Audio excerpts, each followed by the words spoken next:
Hello সবাইকে। আমাদের আজকের টপিকটি হচ্ছে সামাজিক যোগাযোগ মাধ্যম। বিশেষ করে সামাজিক যোগাযোগ মাধ্যম কিভাবে মানুষকে প্রভাবিত করছে প্রতিনিয়ত। এমনকি আপনি কি চয়েস করছেন, কি বলছেন, কি সিদ্ধান্ত নিচ্ছেন সবকিছুই নির্ধারিত হচ্ছে সামাজিক যোগাযোগ মাধ্যম দ্বারা। আমাদের যোগাযোগ করা, তথ্য সংগ্রহ করা, এমনকি আমাদের আশেপাশের পরিবেশ বা পৃথিবীটাকে আমরা কিভাবে দেখছি সেটিও নির্ধারণ করে দিচ্ছে সামাজিক যোগাযোগ মাধ্যম।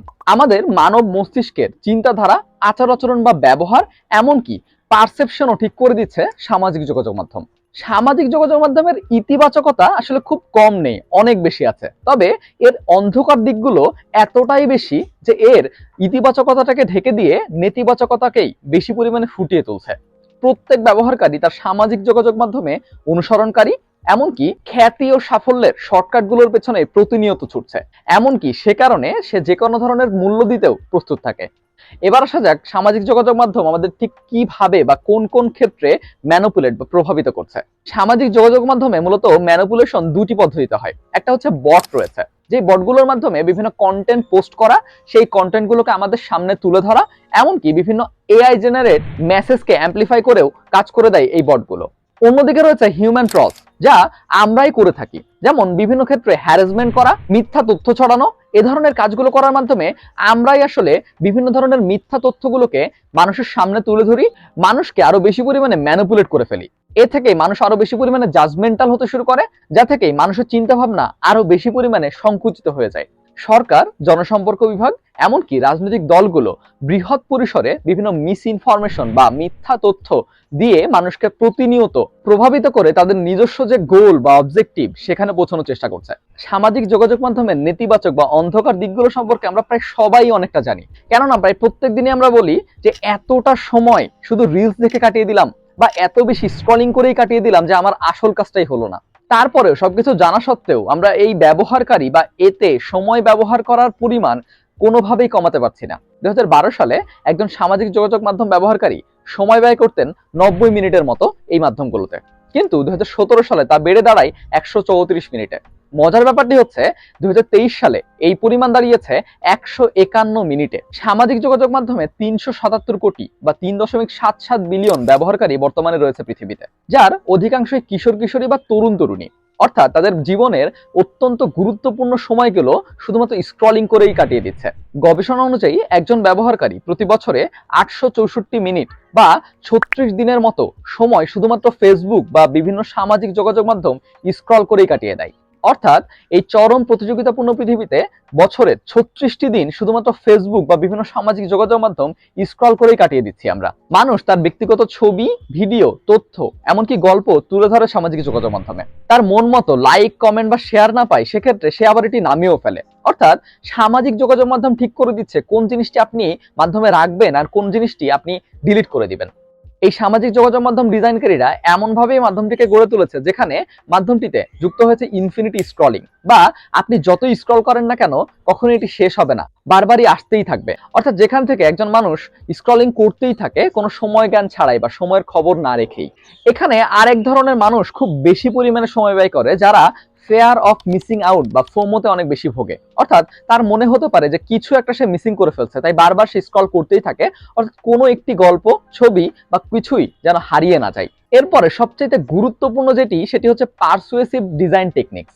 অর্থাৎ এই সামাজিক যোগাযোগ মাধ্যমগুলো এমনভাবে ডিজাইন করা হয়েছে যেখানে অ্যালগোরিদম আপনাকে সেটিই দেখাবে যেটি আপনি দেখতে আসলে পছন্দ করেন। কেননা আপনি ফেসবুক বা যে কোনো সামাজিক যোগাযোগ মাধ্যম স্ক্রল করার সময় ঠিক একটি বিজ্ঞাপনে ঠিক একটু সময় যদি আটকে থাকেন, তারপরে দেখবেন সেই বিজ্ঞাপনটি আপনার কাছে বারবার আসবে। সেই পণ্যটি কেনার জন্য আপনাকে বারবার বিভিন্ন অফার দেওয়া হবে। অর্থাৎ আপনি আসলে সেই ধরনের জিনিসগুলোই দেখবেন যেই জিনিসগুলো আপনি বেশি দেখতে পছন্দ করেন। এটা আসলে সমস্যাটি কোথায়? সমস্যাটি হচ্ছে আপনি নিজেই একটি বাবলের মধ্যে থাকেন। অর্থাৎ এই বাবলটি আপনাকে চারপাশ দিয়ে ঘিরে রাখে। আপনি আশেপাশে আর অন্য কিছু, অন্য কোনো মতামত, অন্য কোনো পণ্য, অন্য কোনো গল্প জানতেই পারেন না। কেননা আপনি যেটি পছন্দ করছেন সেটি আপনাকে তুলে দেওয়া হচ্ছে এবং সেটিতেই আপনি বেশ ভালো আছেন। অর্থাৎ এখান থেকে একজন মানুষ যা দেখতে পছন্দ করে তার প্রতি বিশ্বাস করতে এবং তাই আদর্শ হিসেবে গ্রহণ করতে শুরু করে। অর্থাৎ একজন মানুষ যদি এমন হয় যে অনেক বেশি পরিমাণে নারী স্বাধীনতায় সে বিশ্বাস করে না, তাহলে সে ধরনের পোস্ট, গল্প বা পণ্য বা বিভিন্ন বিজ্ঞাপনই সে দেখতে পাবে। এতে সমস্যাটি হচ্ছে এই পণ্যগুলো বা এমনভাবে তাকে ডিজাইন করে দেওয়া হবে এই বিভিন্ন প্রোডাক্টগুলো, যার মাধ্যমে সে আসলে আরো বেশি পরিমাণে মিসোজিনিস্ট হতে থাকবে, যা তার এবং সমাজের উপরে অনেক বিরূপ প্রভাব ফেলে। Social media for political gain, অর্থাৎ বিভিন্ন রাজনৈতিক দল থেকে শুরু করে বিভিন্ন স্বার্থান্বেষী গোষ্ঠী তাদের নিজস্ব গোলকে বা লক্ষ্যকে অর্জনের জন্য ব্যবহারকারীদের মধ্যে বিভিন্ন ধরনের মিথ্যা তথ্য ছড়িয়ে দেয়। এখানে দুটি জিনিস নিয়ে গুরুত্বপূর্ণভাবে জানা উচিত। প্রথমত হচ্ছে ডিসইনফরমেশন, দ্বিতীয়টি হচ্ছে মিসইনফরমেশন। ডিসইনফরমেশনটি হচ্ছে যেই তথ্যগুলো মিথ্যাভাবেই বানানো হয়, আবার কিছু তথ্য রয়েছে যেগুলো আসলে অজান্তেই মানুষ ছড়িয়ে ফেলে, কিন্তু তথ্যগুলো আসলে ভুল, মিথ্যা বা অসম্পূর্ণ।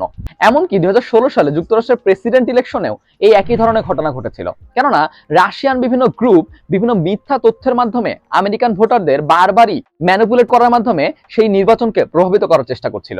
আবার পাবলিক হেলথ অ্যান্ড সেফটিতেও গুরুত্বপূর্ণভাবেই এই ম্যানিপুলেটিভ আচরণ সোশ্যাল মিডিয়া দেখিয়েছে। কোভিড-19 প্যান্ডেমিকের সময় ওয়ার্ল্ড হেলথ অর্গানাইজেশন বা WHO বাধ্য হয়েছিল ইনফোডেমিক নামে একটি নতুন টার্ম ব্যবহার করার জন্য, কেননা কোভিড এই ভাইরাসটিকে নিয়ে অনেক বেশি পরিমাণে মিসইনফরমেশন এবং ডিসইনফরমেশন ছড়ানো হচ্ছিল, যা মানুষের স্বাস্থ্য ঝুঁকি এবং মৃত্যুর জন্য অনেকভাবেই দায়ী হয়ে উঠছিল। Impact on decision making and mental health, অর্থাৎ আপনি কি সিদ্ধান্ত গ্রহণ করবেন এবং আপনার মানসিক স্বাস্থ্যের উপরে কি ধরনের প্রভাব পড়বে সেটিও নির্ধারণ করে দিচ্ছে এই সোশ্যাল মিডিয়া। কেননা সামাজিক যোগাযোগ মাধ্যমে আপনি যা কিছু দেখেন অনেক সময় সেগুলো বাস্তবতাকে বিকৃত করা হয়, এমনকি সমাজ ও রাজনীতি সম্পর্কে আপনার ধারণাকে যথেষ্ট পরিমাণে প্রভাবিত করার সক্ষমতা রয়েছে সামাজিক যোগাযোগ মাধ্যমের। অর্থাৎ আপনি এক ধরনের আদর্শে বিশ্বাস করতে শুরু করেছেন বা একটি রাজনৈতিক আদর্শ আপনার কিছুটা পরিমাণে পছন্দ হতে শুরু করেছে, আপনাকে প্রতিনিয়ত ঠিক এই ধরনের আদর্শের পোস্টগুলোই আপনার সামনে নিয়ে আসা হবে, যার মাধ্যমে আপনি আসলে কট্টরভাবে সেই আদর্শ গ্রহণ করতে শুরু করবেন। এর ফলে অন্য পক্ষের যে আদর্শগুলো রয়েছে সেই আদর্শগুলো সম্পর্কে আপনি না পারবেন জানতে, না আপনি গঠনমূলক চিন্তা চেতনার মধ্য দিয়ে যেতে পারবেন। অর্থাৎ এর মাধ্যমে আপনি কোনোভাবেই ইনফর্মড একটি ডিসিশন নিতেই পারবেন না। আবার অনেক মানুষ রয়েছে যারা অনলাইন জনপ্রিয়তাকেই তার সমূল্য বা নিজের মূল্য হিসেবে চিন্তা করে। অর্থাৎ কারো হয়তোবা অনলাইনে জনপ্রিয়তা কম, সে হয়তোবা নিজেকে অনেক বেশি পরিমাণে ইনফিরিয়র কমপ্লেক্সে ভোগে, আবার যারা অনেক বেশি পরিমাণে জনপ্রিয় তারা অনেক বেশি সুপিরিয়র কমপ্লেক্সে ভোগে। এই সমস্যার কারণে অনেক মানুষের ভিতরে মেন্টাল হেলথে ব্যাপক ধরনের প্রভাব ফেলে সামাজিক যোগাযোগ মাধ্যমের বিভিন্ন ধরনের কর্মকাণ্ড। এ কারণে দুটি শব্দ গুরুত্বপূর্ণভাবে বোঝা উচিত, রিল এবং রিয়াল। রিল অর্থাৎ যেটি আপনি এডিট করেছেন, এবং রিয়াল হচ্ছে যা আসলে বাস্তবতাকেই তুলে ধরছে।